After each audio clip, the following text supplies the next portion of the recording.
Sa bawat dasal, may bigat na isinusuko. Our Father, who art in Ngunit, heaven, hallowed be thy name. Thy kingdom come. laging may mga tanong na hindi nawawala. Souls in heaven. Give us this day our daily bread, and forgive us our trespasses, as we forgive those Lumipas man ang panahon, may sugat pa rin hindi kaya gamutin ng oras.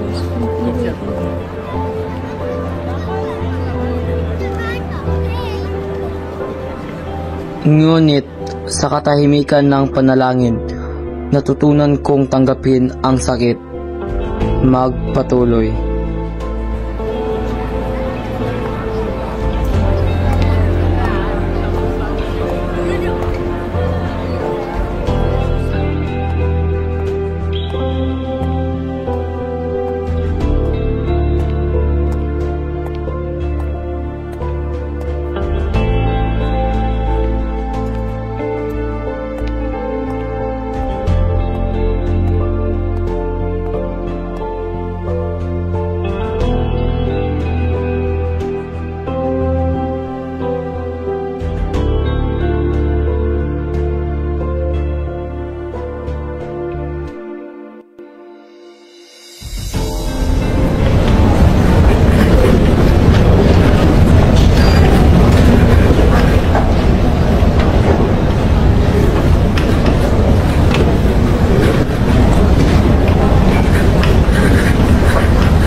Nahulog kasi. Ako sir, baka kasi masira. Napunit-punit yan.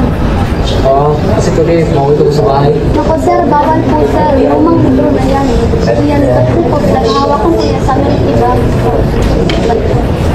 Di ba? Sayang, maganda naman. Excuse me, meron po color Brian dito? Meron. Wait lang po.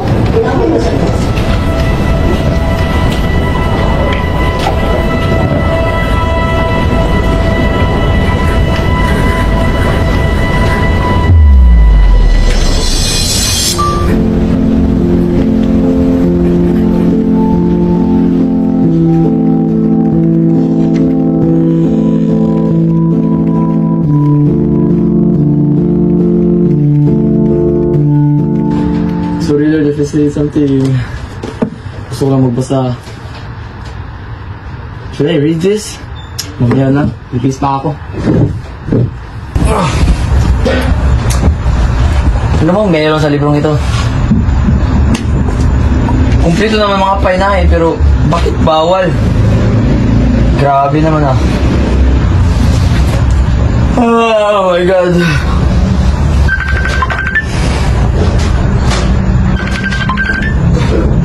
Hello? Hello? Hello? Uy, pare, kumusta? Oy, pare, nung siya. Ano bang ginagawa mo ngayon? Nandito na ako, nagbabasa. Ikaw? Wala, nandito lang din, nag-aaral. Bakit ka nakapatawag? Free ka ba bukas? Bukas? Free ka ba? Oo, free ako bukas. Hindi naman ako masyadong busy. So, sige, saan Meet tayo. saan tayo pwede mag-meet? Kahit saan mo ba gusto? Wait, doon tayo sa Kitkay.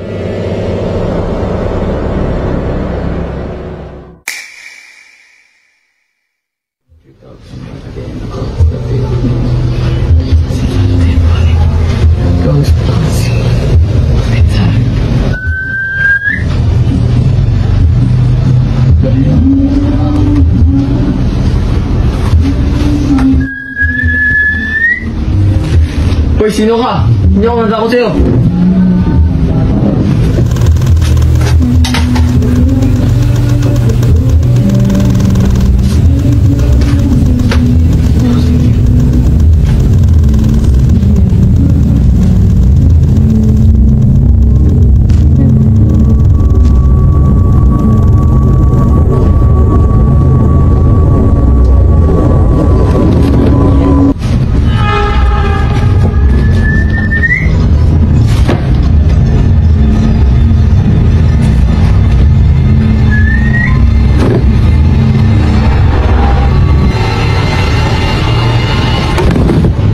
Kupo! May hinahanap po ba kaibigan? Sino ka? Paano nakapasok dito? Importante po ba yan? Ha? Ba't ka dito? Naliligaw ka ba?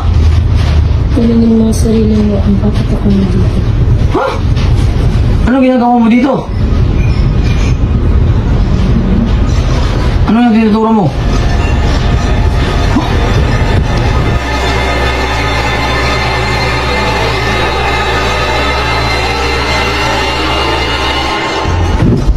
Ano? Ako ba? Ulo ko ka.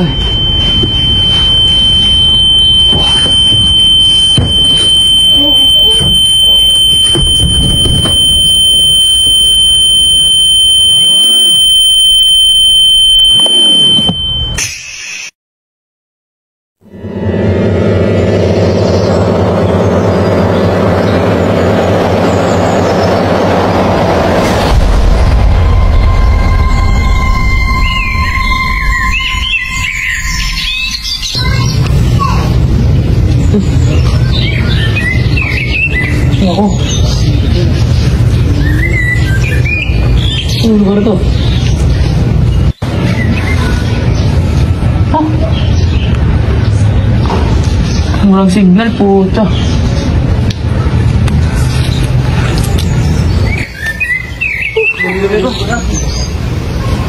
Ba ako? Ba ako?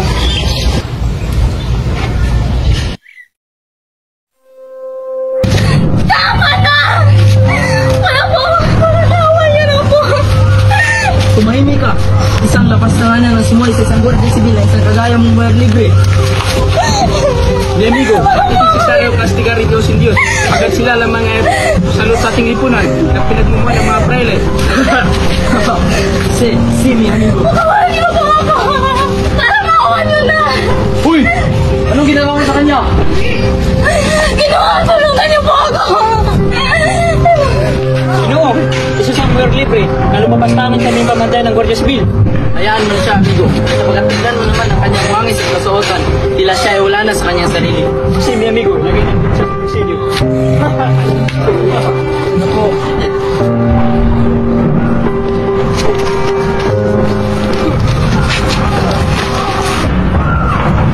Ganito pala kahirap ang mga Pilipino ngayon. Grabe. Kaganda lang nito ah.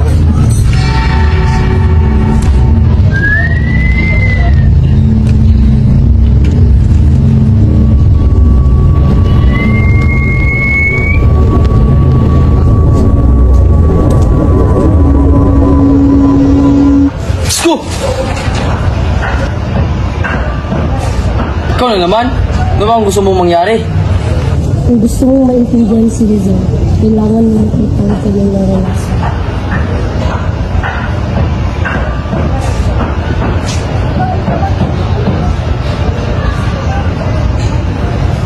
Ayan. Sinasabi ko sa iyo, kung kailangan mo maintindihan si Rizal, kailangan mo makita ang kanyang naranasan. Hindi na ako manonood. Hindi na ako tatakbo. Nasaan ka naman? Grabe, bigla ka na nawawala.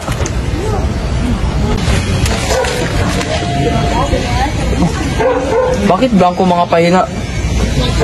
Hindi to ganito kahapon ah. Nasaan yung mga letters? Sinabi ko na siya, kung gusto mong maintindihan si Rizal, kailangan mo makalasan ang makita niya. So, ibig kong sabihin, makikita ko ang mismo ang buhay ni Rizal? How would I survive here? Kahit nga cellphone ko mawala sa akin, kahit mamatay na ako sa librong to, wag lang mawala yung cellphone sa akin. Dario! Teka lang. Hintay, Mrs. Stay binibini. Di na po kayo ng Dario, Ginoo. Pwede mo bang pasilip? Baka ginajoke time nyo nga ako ah. Diyos ko, ano ba pinapasok ko? I'm doomed. Anong kabalbalaan ang kanyang sinasabi? Hindi ko mawari ang iyong sinasabi. Ikaw ba ay isang perdida kabesa? Sabi ko nga ba eh, kulang lang yata ako sa tulog. Baka may kamera dito ah. Ate, wag naman po ganyan.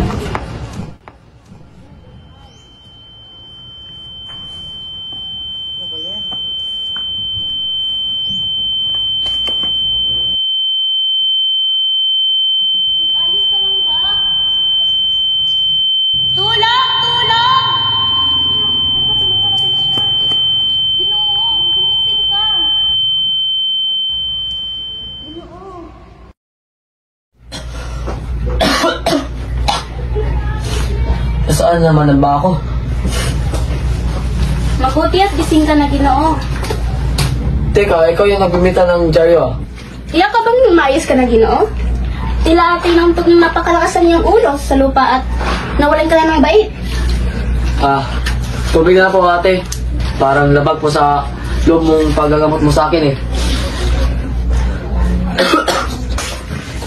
Ako'y babalik lamang, Ginoo, at kukunin ko ang iyong malikong gamot na tubig upang muna gumalaw riyan.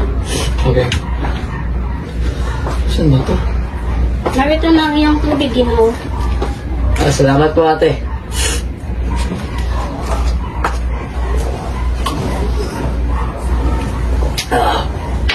Ito lang. Manya! Ika'y magtigil, Ginoo! Santo ninyo, ako pa'y napaparatangan mo ng manyak, ikaw na nga itong tinutulungan. Bakit? Ang aking kapatid ang nagkusang tumulong sa iyo at nagbigay sa iyo, Ginoo. Pero, Diyan ka na nga lang.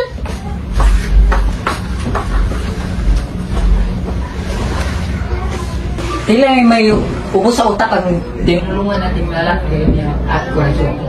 May mga salitang kanyang binabanggit na hindi ko war kung anong ibig sabihin. Ihatid na natin sa hospital si Epeko. ginagawa man akong mental. Mas makakabuti, umalis na ako dito, baka may mangyari sa akin nilong to. Sana yung lalaki ate? Iniwan ko lamang siya doon. Nasaan na siya? Nandito lamang sa kanina. Sana siya?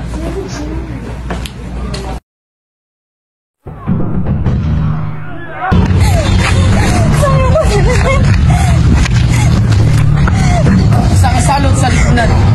Ang isang babaeng katulad mo ay dapat parusahan.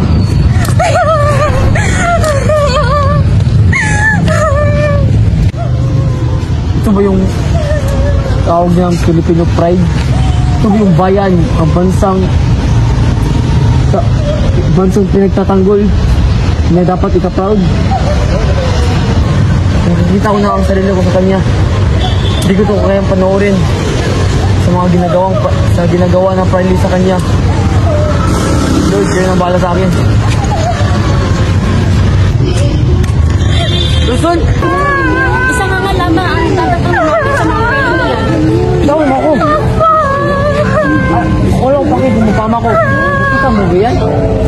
Mapama ka lang sa iyong gagawin, Ginoo. Wala akong bakit bumupama ka to. Wala ka bang awa dyan? Bakit sa tingin mo ba hindi namin ninais na tulungan sila? Ha? Kami ang magdudusa kapag ang ahaton na ibibigay nila sa amin ay kamatayan din. Kaya ano ba?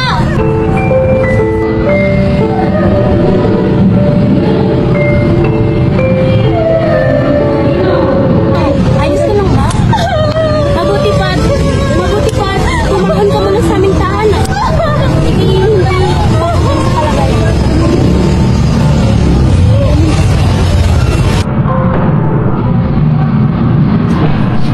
Masok ka muna dito, Ginoo.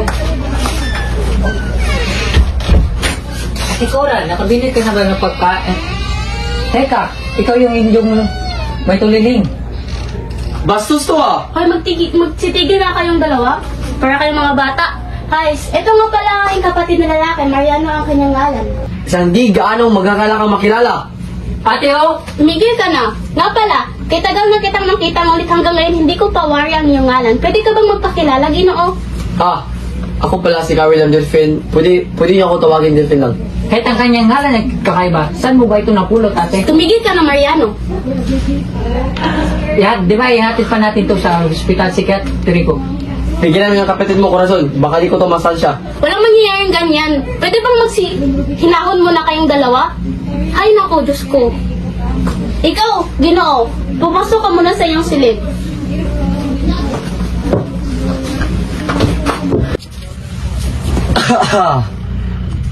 Nakakapagod. Nga pala, ano na ka nangyari sa buhay ni Rizal ngayon? I know for a fact he traveled somewhere.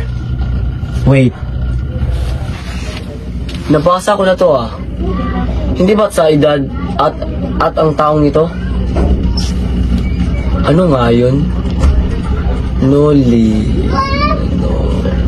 Mitangere. Tsaka El Feribos Teresmo.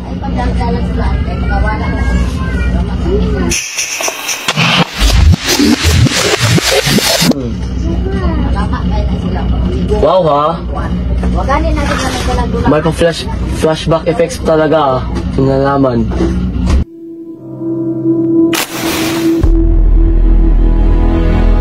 Sa panahong sakim ang nangingibabaw, pait ang nagdudulot nito sa sambayanan. Ang bayan tila may kansel ng panlipunan na kailangang ibilad sa templo ng sambayan ng Pilipino. At sa hanggang ito, sisikapin kong maikintal ang iyong kalagayan ng buong katapatan na walang ititatanggi. Sapagkat sa lilis ng at kausayan ng ating bayan ay nakatagong lihim sa bawat pag-ikot at pagsubaybay sa panahong lumipas. Itinataas ko ang lambong sa kalinisan ng pinagkait ang lahat sa katotohanan. Ang aklat ay nagkaroon ng mga bagay na ngayon lamang maisiwalat. So, this time, tapos na siyang pagsulat ng nobela niya. Kaya ko siyang puntahan muli.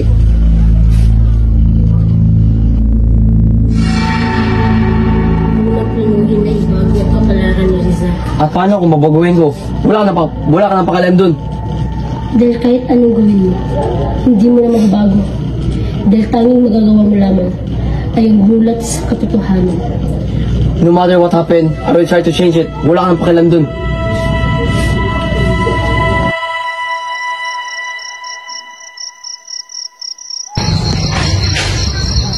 Teka, ito yung picture na nakita ko sa libro to ah. Ito yun ah.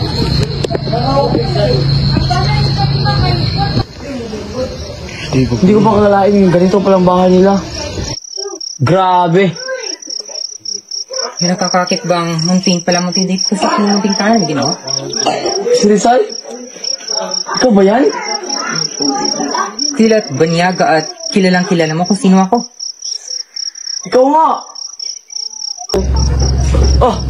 At tila ginabi ka yata kakahintay sa akin na nito. Ano bang pakay mo rito sa aking tanan? Ginawa? Wala po, nakita ko ng bahay ito sa nasa alala ko. Pero si Rizal, pwede pang makatuluyan dito. Wala po kasi akong bahay eh. Tsaka wala akong kamag-anak dito. Please na po, si Rizal. Ako hindi isang buwan upang iyong kaawaan. Kung yan ang iyong pakay ay kung papayag ako ang patitirahin kita dito sa aking muntintahan. Pero sa pagkagat ng araw ay ikay kusang alis na walang halong galit sa akin. Maliwanag ba yun? Yes, si Rizal. Salamat po.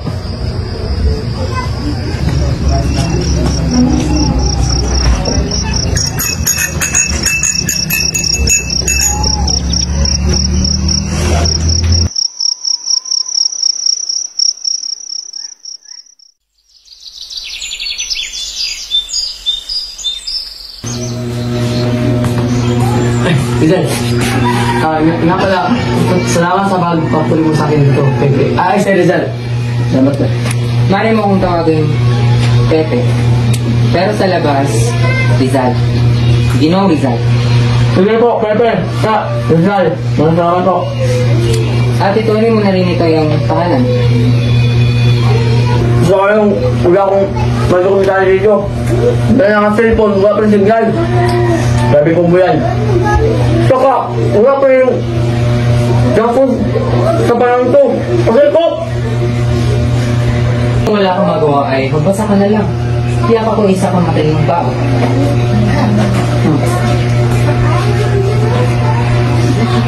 Ito, ang iyam ko noon kay Viola. Subukan mong intindihan.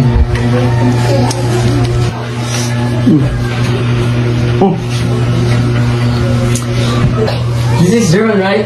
May ganito pala sa tanong to? Kasi pala tayo ng hilig, Rizal.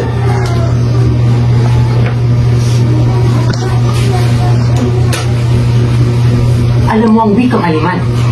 Not really, just the basics. I'm not fluent in English. Ingles. sa isang Indio. Hindi ka naman taga-Europa o ibang bansa, hindi ba? Hindi po. Galing po ako sa Cagayan City.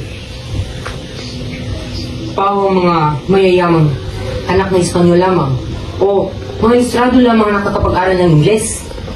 Well, sa panahon ko, halos mga estudyante noon, marunong na mag-English.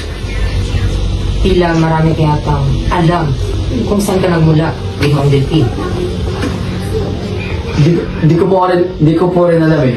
Pero doon ako galing.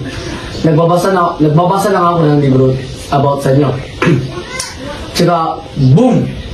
Time travel, I guess. So Pepe, since nandito na rin naman ako, pwede ba akong sumama sa'yo? Pang, observe lang, study purposes. Mapanganib ang bawat pupuntahan ko. May kaakibat na istorbo kung magdadala ko ng taong katulad mo. Baka may tulong ako sa'yo. May tulong? Basta wag ang istorbo. Sige po, deal po. Deal.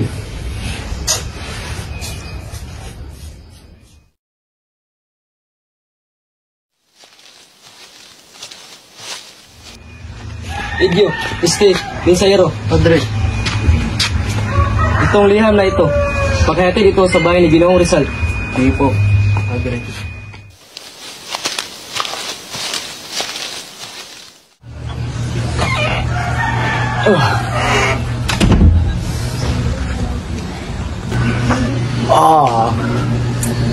Peaceful, right?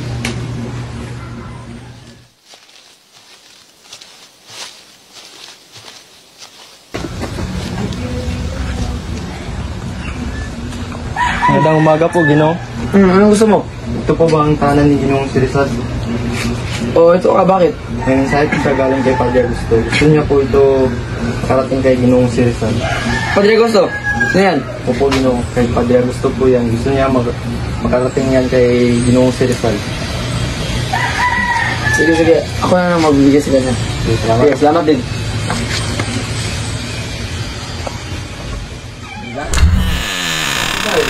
May pinadala si Padre Gusto na liham ito.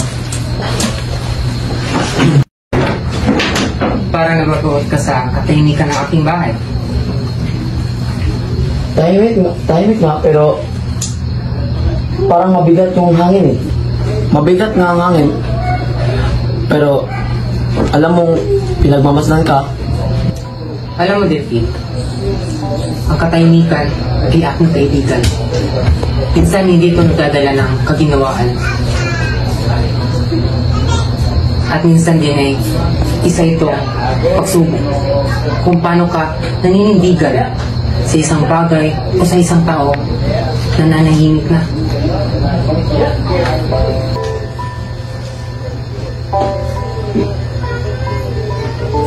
Padre Augusto pa rin. Gusto niyang isuko ko ang mga akda dahil na nakakasama sa simbahan. At isusoko niyo pa ba? Hindi ko kailanman isinulat ang No Limitangere at El Filibustrismo upang siraan ang pananampalataya. Isinulat ko ito upang maging mulat ang kanilang mga mata sa mga mapang-ahas, mapagpanggap ng mga banal. At hindi ka ba natatakot sa mga pare, Pepe? Hindi ako takot sa mga pare.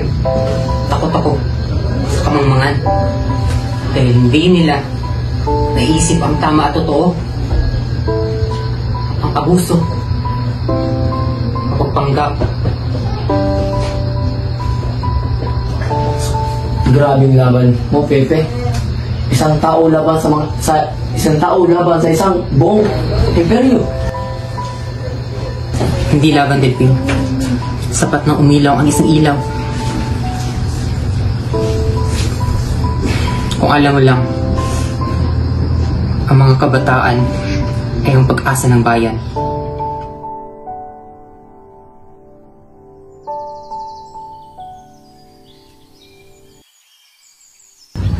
Grabe, Rizal. Nakaka-inspire ka talaga. Pero, sulit ba yan ang mga sakripisyo mo? Ikaw din ang huhusgahan. Kung yan man ang tadhana upang mamulat ang iba, mas mainam nang ako'y mawala kesa mawala ang pag-asa ng bayan. Hindi ko yung pagsisisihan. Kaya ako nandito, Pepe, para din maintindihan mo. Tandaan mo, Delphine, ang bawat henerasyon ay may sariling laban. Ang sa akin ay kalayaan, sa inyo naman ay katotohanan.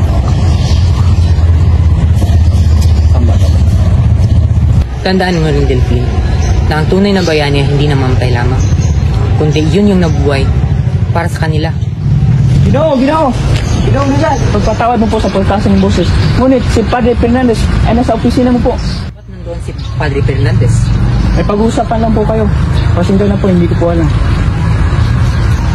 Sige, kami ay pupunta na. Sige po, naiwan ko po kami. Nako. At sino naman si Padre Fernandez? Si Padre Fernandez ay isang marangal na lalaki. Hindi natatakot ipagtalastasan gamit ang pag-iisip. Nako, grabe, umuwi na tayo. Isang tunay kaibigan.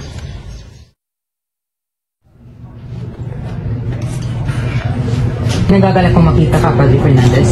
Ako rin, Ginoong Rizal. Naparito ka, Padre. Hindi ako narito upang siraan ka. Ngunit upang maunawaan. Natanggap mo lamang ang ipinadalang liham, Padre Agustin. Oh, tatanggap ko. Adna, gusto niyong isuko ko ang aking mga akda? Bakit mo isusulat ang mga aklat na nagdudulot ng pag-alinlangan sa mga tapat na anak ng Diyos? Ang pag-alinlangan, Padre, ay hindi kasalanan. At munang dalang na po, panahon na magising ang mga tao. Ngunit sa iyong mga aklat, parang sinisira mo ang tiwala ng tao sa simbahan. Hindi ko sinisira, Padre. Napakita ko lamang kung paano ang ibang nagsusuot ng kabanalan ay ginagamit na sandata ng kapangyarihan ang simbahan. Marahil ay tama ka. Ngunit ang iyong mga salita ay apoy. Ang apoy ay nagbibigay liwanag. Ngunit maaari rin manupok ng buhay.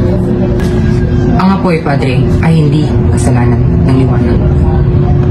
Naway mali ako, Ginoong Rizal.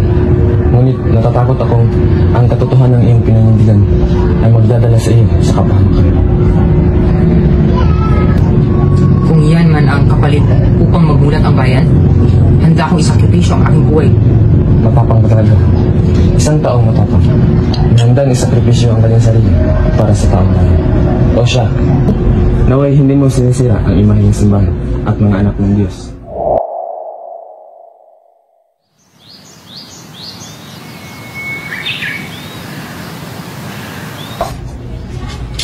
Pepe! Grabe, ilang araw ka nang gising ah. Nag-iisip ka ba dyan? Oo. Parang, hindi. Oo, parang nag-over ka sa thinking eh. Baka maapektuhan yung kalagayan eh, Rizal. Pero teka, magiging okay pa ba? Iba ang pakiramdam ko, Delphine. Rizal, huwag puro overthink. Alam mo, yung sa mundo namin, sa modern world, yung mga tao ay napasobrahan sa pag-overthink. Yun, nababaliw. Iwan ko nga kung may in-overthink ba talaga? Overthink? Nasobrahan sa pag-iisip. Alam ko yun. Alam ko din mag-Ingles, Delphine.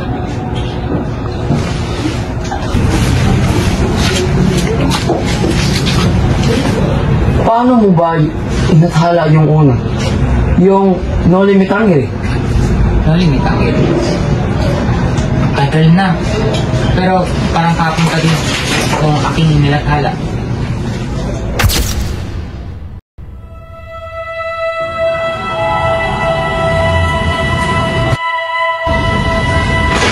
Ay, ganyan pagdating doon.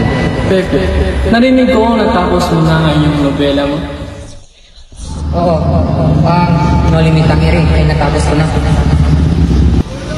Pero Viola, hindi ko ito tatanggihan.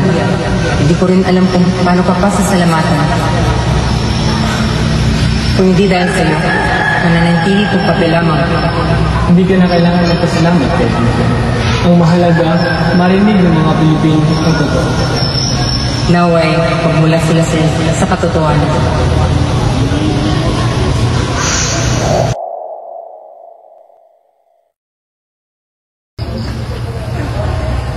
Ito ba ang tinutukoy ng obra, Jose? Ang aklat na kasunod ng mga natin. Siyang tunay. Yan ang tinatawag kong El Filibuster. 3 taon kong isinulat, ngunit hindi ko pa rin matapos-tapos. Wala na akong salapin upang ikalimbang ito. At kailan ka pa nawala ng pag-asa? Hindi ba ikaw ang nagsabing dapat salubungin ang kadiliman ng liwanag? Kung gayon, kailan mo ito ilalagkahan? Sa lalong madaling panahon, babalik ako sa Pilipinas. At pagkatapos, doon ko gusto marinig kung handa ng bayan para sa liwanag.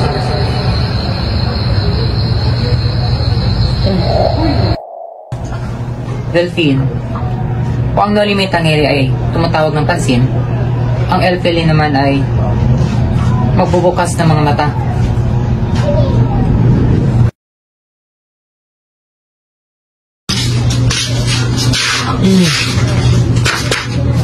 Uy, Pepe, mga kaganda. Nagbabasa ka pa? Di ba tapos na yung isinulat mong libro? Yung Noli Me Tangere at El Feli? Hindi ka ba mapagod? Tama ka, Delphine. Ang mga akta ko ay tapos na. Pero ang puso ko ay hindi mapakali. Ano kaya ang mangyayari kapag Papangit ay sa labas. Sabalitaan ko ang maganda ang panahon ngayon.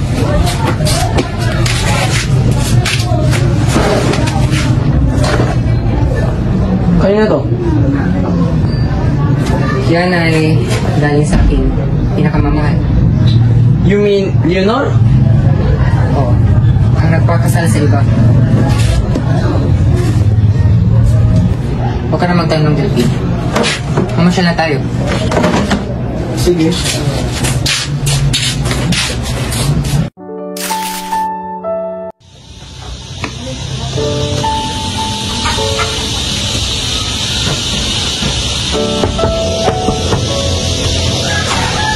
Magandang hapon, Leonor. Ah, Jose, napalito ka. Teka, anong meron sa mga kamay? Bulaklak. Pero, paumanhin, hindi ito yung hinanais na kulay. Pero, naisip ko pa rin bigyan ka ng ganito. Kaya lang. Baka makita tayo dito ni Ama at Ina. Doon tayo sa Highland.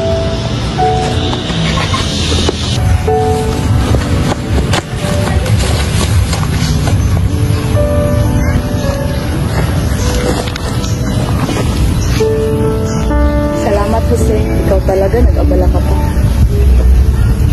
Ikaw yung dahilan, ba't ako? Abala. Mahal kita, Leonor. Gusto kita makita masaya. At ako rin, mahal din kita. Tate, bakit mo ginuguit araw-araw? Hindi ka ba nagsasawa? Paano ako magsasawa kung ang bawat titik ko sa'yo ay parang unang araw ng umaga? Dami mo talagang sinasabi. Pero sige, basta kapag sumikat ka na, huwag mo kong kakalimutan na. Paano kita makakalimutan, Leonor? Kung bawat titik ng aking sinulat ay pangalan mo ang laman.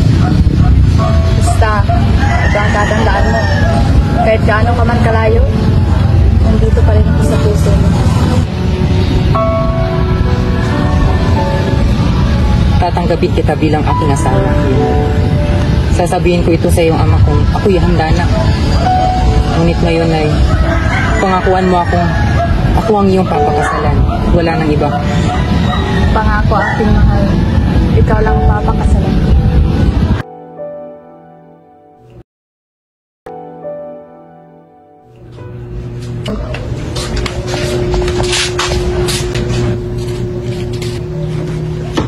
Grabe, first time kong pumunta sa clinic mo ah.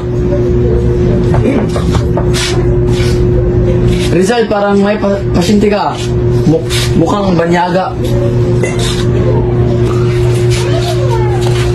Rizal? Na, Good morning. Is this the clinic of Dr. Jose Rizal?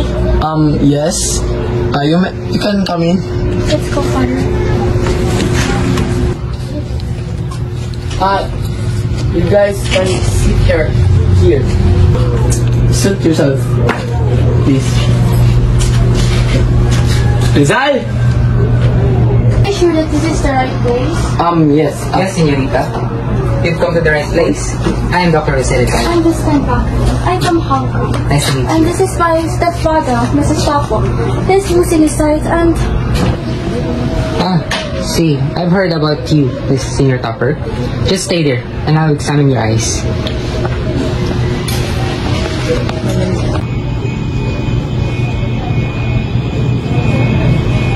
Sadly to say, there's cataract forming in both eyes. It would be difficult, but I'll do my best to treat him. Doctor, is there still hope for him? Yes, as long as there is faith, there's hope.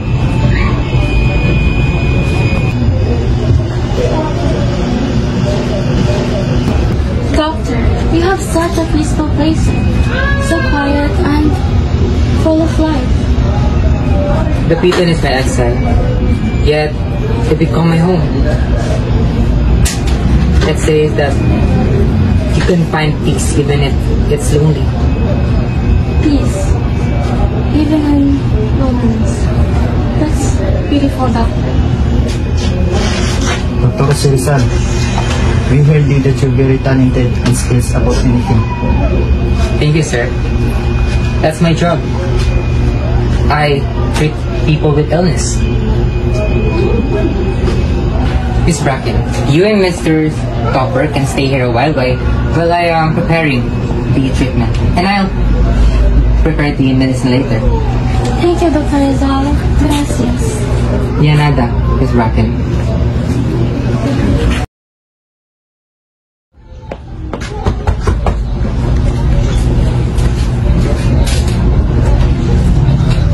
Morning, may I come in? Yes, señorita, you may.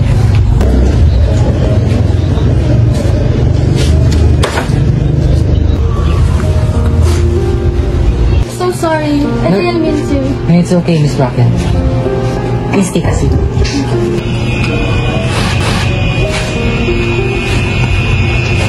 So, how's your senior topper? My father can see much better than last time. I'm here to say thank you for what you did. It's my job, Miss Bracken. Then maybe that's why people love you so much. Love is a heavy word. It can heal, yet it can deeply wound. But you choose to love your country, your people, even when it hurts. May I ask something personal? Of course. Did you wish you could just stop fighting? Live a quiet life, away all from the struggles. Miss Bracken, every day. But every time I try, I see those faces who's suffering. And I realize I was never meant to live for myself. I live for everyone. Everyone needs help. That's why people will always remember you, Papa. Because you love even when it hurts you. Pepe, That's what they call you, right? I also hear Senior Philippines calls you that. I like it. Sounds interesting. those people who's close to me calls me like that. Then maybe I'm getting close.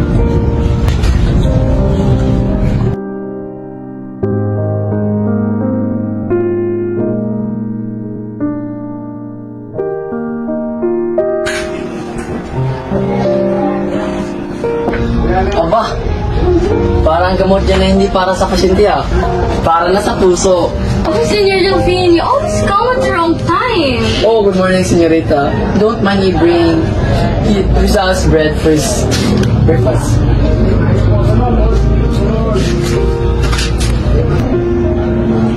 I think I should go. It's getting late. Oh, goodbye, Miss Bracken. Goodbye, Senior Delphine.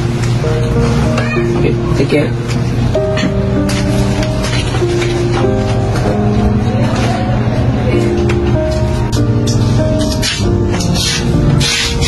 Grabe, Pepe. Iba na yung mga ngiti ah. Hindi ganyan ang mga ngiti ng abalang doktor ah. Yan ang mga ngiti ng mga natamaan. Delphine, huwag mong lagyan ng kulay ang kagitan ng isang babae.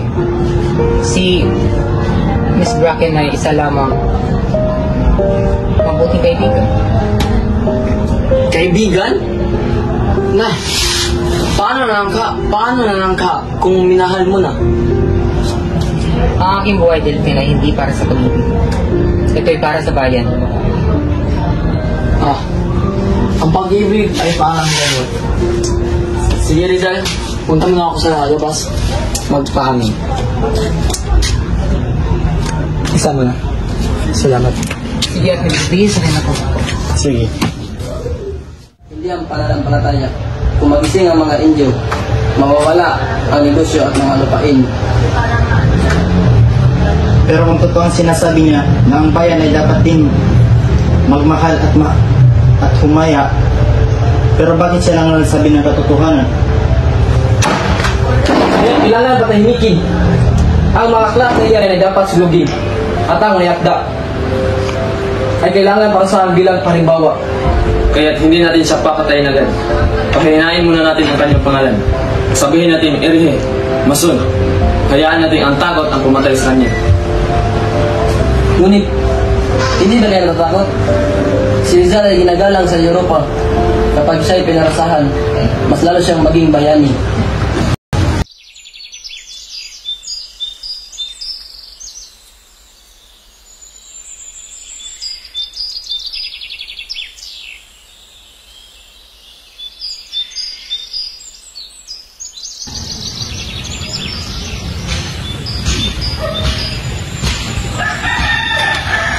Uy, Injo! Bakit ang katulad mong hangal ay narito? Nasaan na yung sidula?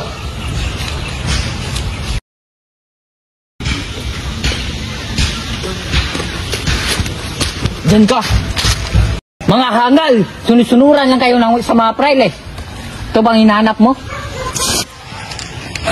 Iresuntun ko! Mariano! Malapit na magabi, ba't andito ka pa sa labas? Pasensya na po kayo, Gino. Naligaw aking kapatid papunta sa aming tahanan. Mabuti nga. Hindi ba alam ng hangal na ito na kasalanan ng sumuhay sa nakakataas sa kanya? Baliw! Punyeta! Sumusunod lang kayo sa mga pare. Aba, sumasagot ka talaga? Tama na, Mariano. Gusto ko nang umuwi. Pwede ba? Pati ba naman ikaw, ate? Mariano, pwede ba? Humingi ka na lang ng tawad. Pasensya na, Ginoon, sa binitawan kong mga salita. Takot naman pala kayo sa amin. Takot naman pala kayo sa nakakataas sa inyo. Kaya't huwag kang magmagaling dahil isa ka lang Indio. Mga duwag! Mariano!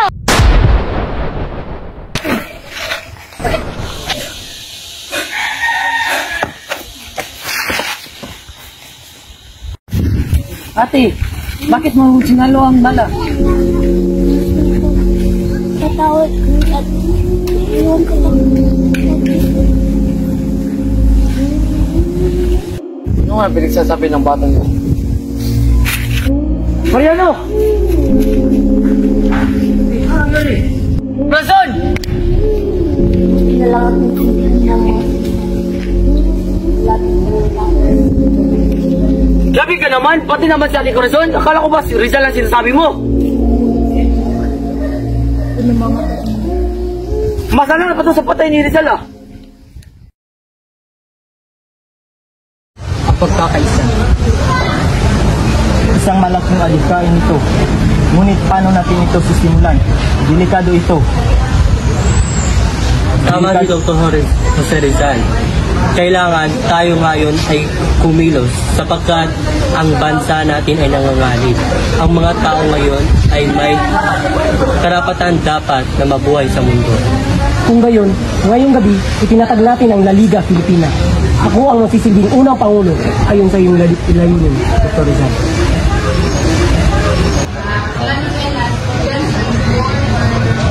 Sumusumpa ako para sa bayan at para sa ating kalayaan.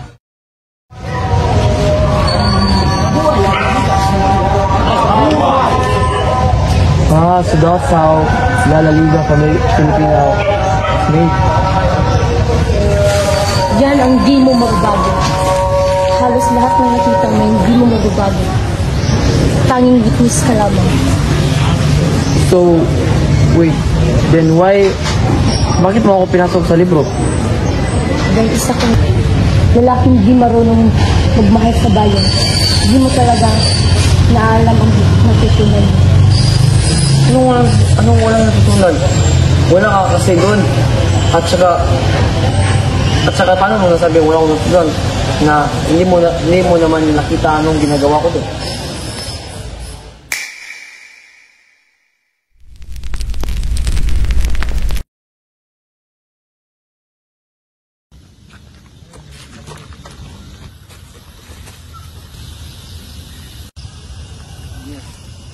Puting!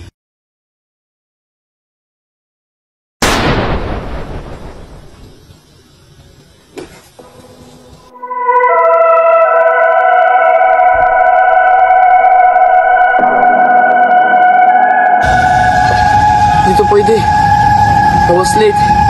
I arrived late. Rizal!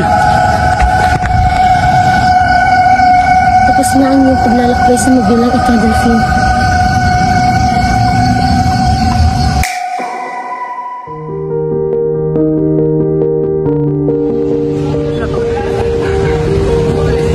Saan na ba yun?